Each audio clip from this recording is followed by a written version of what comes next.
वैसे तो उत्तर प्रदेश में एक से बढ़कर एक राजनेता को उत्तर प्रदेश की धरती ने दिया है। उसी में से एक पूर्व प्रधानमंत्री चंद्रशेखर सिंह भी है।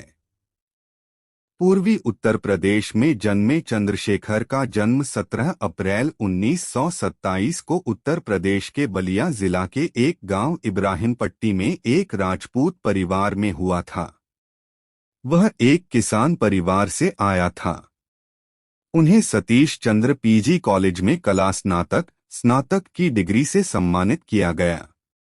उन्होंने 1950 में राजनीति विज्ञान में अपनी मास्टर डिग्री प्राप्त करने के लिए इलाहाबाद विश्वविद्यालय में भाग लिया। उन्हें छात्र राजनीति में एक तेजतर्रार के रूप में जाना जाता था और उन्होंने डॉक्टर राम मनोहर लोहिया के साथ अपने राजनीतिक जीवन की शुरुआत की। स्नातक की पढ़ाई पूरी करने के बाद वे समाजवादी राजनीति में सक्रिय हो गए। चंद्रशेखर के पत्नी का नाम दूजा देवी था। उनके दो बेटे हैं, पंकज शेखर सिंह और नीरज शेखर। राजनीति में प्रवेश 1962 से 1977 तक वह भारत के ऊपरी सदन राज्यसभा के सदस्य थे। उन्होंने 1984 में भारत की पदयात्रा की, जिससे उन्होंने भारत को अच्छी तरह से समझने की कोशिश की। इस पदयात्रा से इंदिरा गांधी को थोड़ी घबराहट हुई।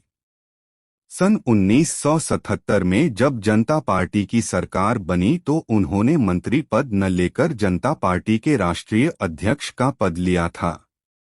सन 1977 में ही वो बलिया जिले से पहली बार लोकसभा के सांसद बने।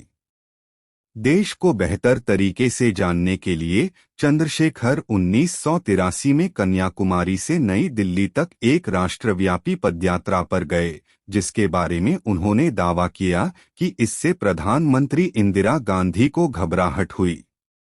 उन्हें यंग तुर्क कहा जाता था।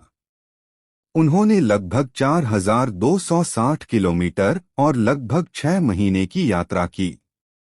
चंद्रशेखर ने अपनी भारत यात्रा 6 जनवरी 1983 को कन्याकुमारी से शुरू की थी, उसी दिन जब उनकी पार्टी जनता पार्टी कर्नाटक में सत्ता में आई थी।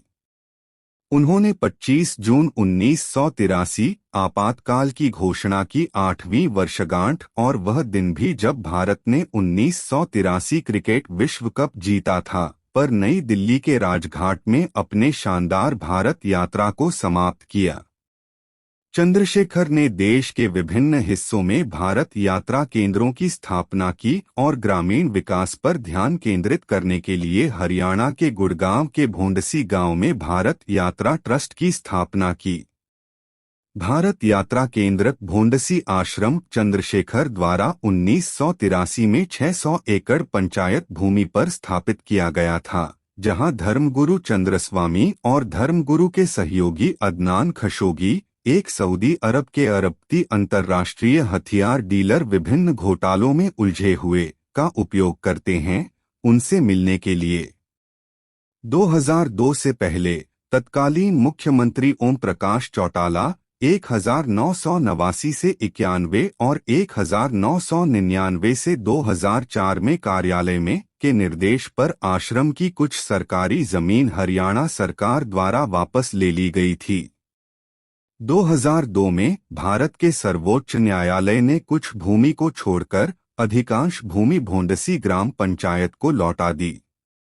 उन्होंने पहले के नेता विश्वनाथ प्रताप सिंह के राजीनामा के बाद जनता दल से कुछ नेता लेकर समाजवादी जनता पार्टी की स्थापना की। उनकी सरकार को भारतीय राष्ट्रीय कांग्रेस ने चुनाव न करने के लिए समर्थन करने के बाद उनकी छोटे बहुमत की सरकार बन गई। उनका कांग्रेस से संबंध बाद में कांग्रेस ने उनको नेता राजीव गांधी का सुराकी करने के आरोप के कारण से बदल गया। कांग्रेस ने उनके सरकार को सहयोग नकारने के बाद उन्होंने 60 सांसद के समर्थन के साथ इस्तीफा घोषणा कर दी। प्रधानमंत्री के पद में 7 महीने तक रहे चंद्रशेखर 6 मार्च 1991 में राजीनामा किया। उन्होंने लेकिन राष्ट्रीय चुनाव तक प्रधानमंत्री का पद संभाला। चंद्रशेखर उनके संसदीय वार्तालाप के लिए बहुत चर्चित थे। उन्हें 1995 में आउटस्टैंडिंग पार्लियामेंटेरियन अवार्ड भी मिला था। चंद्रशेखर भारत के निचले सदन लोकसभा के सदस्य थे। उन्होंने यहां समाजवादी जनता पार्टी राष्ट्रीय का नेतृत्व किया था।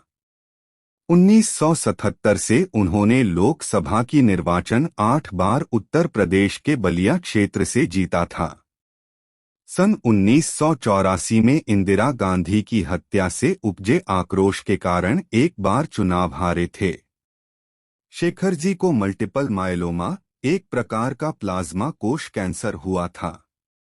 3 मई 2007 को उनको इस रोग के इलाज हेतु गंभीर अवस्था में अस्पताल में भर्ती किया गया। उनकी अवस्था बिगड़ती गई और आखिर में जुलाई 8 में नई दिल्ली में अस्पताल में उनका देहावसान हो गया।